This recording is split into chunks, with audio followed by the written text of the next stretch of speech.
Hello guys. तो आप सभी कैसे हैं? पॉइंट पे आते हैं। तो आज बात करते हैं कि जो मैक्सिमम इंजीनियरिंग ग्रेजुएट्स है वो सॉफ्टवेयर के फील्ड में क्यों जा रहे हैं, कोर के फील्ड में कम क्यों जा रहे हैं, और क्या बेनिफिट्स है कोर में या फिर क्या बेनिफिट्स है सॉफ्टवेयर के लाइन में। तो चलिए वीडियो का शुरुआत करते हैं। तो सबसे पहले बात करते हैं कि engineering graduate EC triple E telecommunication से पढ़ने के बावजूद मैक्सिमम कैंडिडेट्स सॉफ्टवेयर के फील्ड में जाते हैं और कोर के फील्ड में काफ़ी कम जाते हैं। तो इसका सबसे बड़ा एक रीज़न ये है कि इसी की कोर कंपनीज बहुत ही लिमिटेड है। I am not sure foreign, पर इंडिया में लाइक लिमिटेड कंपनीज है, और ये जो कंपनीज है जो भी ये सब अच्छी अच्छी कंपनी है, और ये फ्रेशर्स मेनली टॉप कॉलेजेस से हायर करती हैं, आईआईटी से हायर करती हैं, एनआईटी से हायर करती हैं, बिट से हायर करती हैं, आई मीन टू से लाइक टॉप कॉलेज से हायर करती हैं। तो जो भी अदर एवरेज कॉलेजेस है, प्राइवेट अदर कॉलेजेस है, उसमें मैक्सिमम ऑफ द कंपनी से सब विजिट नहीं करती हैं। और अगर इनमें से कोई कंपनी अगर विजिट करती भी है कोई एक नॉर्मल कॉलेज में, तो वहाँ से ये लोग मैक्सिमम लाइक बहुत ही लिमिटेड नंबर में कैंडिडेट्स उठाते हैं, और इनका क्राइटेरिया भी हाई रहता है, परसेंटेज एलिजिबिलिटी हाई रहता है, नॉलेज इनको हाई चाहिए होता है। कि हमारा जो इंजीनियरिंग कोर्स है उसमें अभी भी लाइक आउटडेटेड पढ़ाई हो रहा है। आप इसी फील्ड में जाएंगे तो जिस तरह से कंपनी में रिक्वायरमेंट है नॉलेज का, उसका लाइक बहुत ही बेसिक हमारे कॉलेज में पढ़ाया जाता है, जो कि कंपनी के रिक्वायरमेंट से काफ़ी दूर है। डेट्स अगर किसी की कोई कोर कंपनी अगर किसी कॉलेज में नॉर्मल कॉलेज में जाती है तो वहां से लाइक एक दो मैक्सिमम लाइक कुछ कैंडिडेट्स उठाती हैं। मास टाइप की कोई कंपनी नहीं है सॉफ्टवेयर फील्ड जैसा। अगर कोई नॉर्मल कॉलेज का बंदा अगर जाना भी चाहता है तो उसको कॉलेज के बाद लाइक कोई कोर्स करना पड़ता है 6 महीने का, 7 महीने का, या फिर कोई बहुत ही छोटा सा स्टार्टअप ज्वाइन करना पड़ता है जो कि स्टार्टिंग में बहुत ही कम सैलरी देती है। मैक्सिमम कैंडिडेट्स इंजीनियरिंग करने के बाद फिर से लाइक 6 महीने का कोर्स, 7 महीने का कोर्स एक मिडिल क्लास की फैमिली अवॉइड ही करेगी, या फिर एक छोटे से स्टार्टअप में जाने के बजाय वो बड़े एमएनसी में सॉफ्टवेयर के फील्ड में जाना चाहेगा। अब बात कर लेते हैं कि अगर आप कोर के फील्ड में है और सॉफ्टवेयर के फील्ड में है तो डिफरेंस आपको कहां पे लगेगा। So one of the major difference जो मुझे लगता है वो है कि अगर आप सॉफ्टवेयर में है तो सपोज आपने किसी कंपनी को ज्वाइन किया, आपको अच्छा नहीं लग रहा है, तो आप वहाँ पे फ्रीक्वेंट चेंज कर सकते हैं, लाइक 1 साल में चेंज कर सकते हैं, 1.5 ईयर में चेंज कर सकते हैं, यहाँ तक कि आप कैंडिडेट्स 6 महीने में कंपनी छोड़ रहे हैं। लेकिन अगर आप कोर फील्ड में है तो जैसा मैंने आपको बताया कि कंपनीज लिमिटेड है, तो आपके पास ज़्यादा ऑप्शंस नहीं है।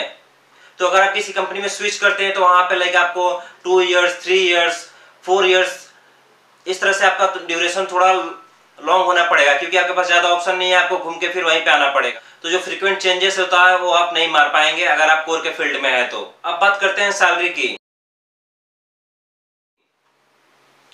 तो 3 से 4 साल पहले शायद सैलरी का डिफरेंस था, कोर कंपनी ज्यादा पे करती थी, सॉफ्टवेयर में कुछ कमी था। लेकिन अभी के हिसाब से भी जो मार्केट चल रहा है आई थिंक ये ऑलमोस्ट बराबर हो चुका है, क्योंकि आप अगर इंटेल देखेंगे तो वो भी लाइक 3 साल के कैंडिडेट को 22-23 देती है और 4-5 लाख बोनस देती है।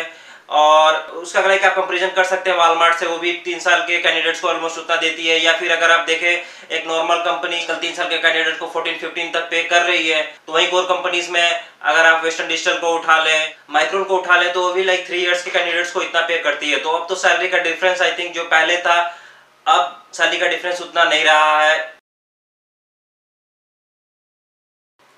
नाउ जो one of the major advantage मुझे जो कोर में लगा वो ये है कि यहाँ पे लाइक रिसोर्स को रिप्लेस करना काफ़ी मुश्किल है। अगर आप सॉफ्टवेयर फील्ड में है तो मान लीजिए आप रिजाइन करते हैं, तो जो नया बंदा आता है वो लाइक 1 महीने में केटी लेके, चलिए 1.5 मंथ मान लेते हैं, केटी लेके वो काम शुरू कर देता है। पर लेकिन कोर में क्या है कि इतना ईजी नहीं है रिसोर्स को रिप्लेस करने के लिए, क्योंकि स्किल्स रहता है, सीआरओ से रिलेटेड रहता है, हार्डवेयर से रिलेटेड रहता है, तो वहाँ पे टाइम लगता है, कैंडिडेट को रिप्लेस करने में टाइम लगता है। ये one of the major advantage है, जिसके कारण कंपनी भी नहीं चाहती है कोर फील्ड में कि आप रिजाइन करें। दैट्स वाई जैसे जैसे एक्सपीरियंस बढ़ते जाता है कोर में तो बहुत ही हार्ड हो जाता है रिप्लेस करने के लिए, क्योंकि एम्प्लॉयज कम है, कैंडिडेट्स कम है। आई नो कि कंपनीज कम है पर कैंडिडेट्स और एम्प्लॉयज भी कम है। आपके पास बहुत अगर अच्छा स्किल है तो इस केस में कंपनी काफ़ी ज़्यादा पे करती है, क्योंकि कोर फील्ड में पे करती है, क्योंकि जानती है कि रिप्लेसमेंट ढूंढना काफ़ी मुश्किल है। अगर रिप्लेसमेंट मिलता भी है तो काफ़ी टाइम लगेगा उसको ये सब संभालने में, अनलाइक हमारे सॉफ्टवेयर जैसा।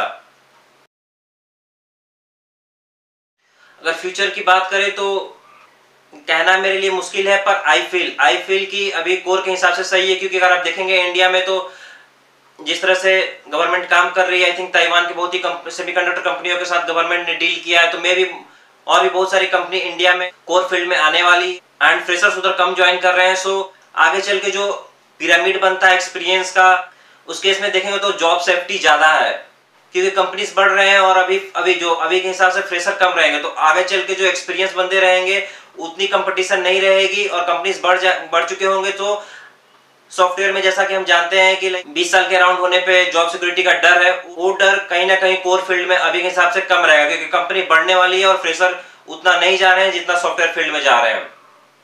तो आई फील कि जॉब सिक्योरिटी के मैटर में आज से 20 साल बाद जो भी ज्वाइन कर रहे हैं उनके लिए काफी सही है हमारे कंपेरिजन में जो सॉफ्टवेयर फील्ड में है। तो इस वीडियो में बस इतना ही। तो एट द लास्ट में कहना चाहूंगा कि दोनों फील्ड सही है, आपका जहां इंटरेस्ट है, अगर आपका कोडिंग में इंटरेस्ट है तो सॉफ्टवेयर में आ सकते हैं। अगर आपने ईसी किया हुआ है, आपको इलेक्ट्रॉनिक्स में इंटरेस्ट है, जैसे लाइक सीआरओ में इंटरेस्ट है, बीएलएसआई में इंटरेस्ट है, तो आप उधर जा सकते हैं। लेकिन हाँ, जैसा मैंने आपको बताया, अलग से कोचिंग लेना पड़ेगा, थोड़ा सा मुश्किल है फ्रेशर के लिए अगर आप कोई एक एवरेज सी कॉलेज में है तो अगर आपके पास भी कोई पॉइंट है, कोई एक ऐसा पॉइंट है जो आपको लगता है कि एक मेजर एडवांटेज है किसी एक फील्ड में, देन आप कमेंट करके बता सकते हैं। तो इस वीडियो में इतना ही, और चैनल को सब्सक्राइब करना बिल्कुल ना भूलिएगा कि इन दैट केस में और भी अच्छे कंटेंट्स बना सकूंगा। तो वीडियो को देखने के लिए धन्यवाद।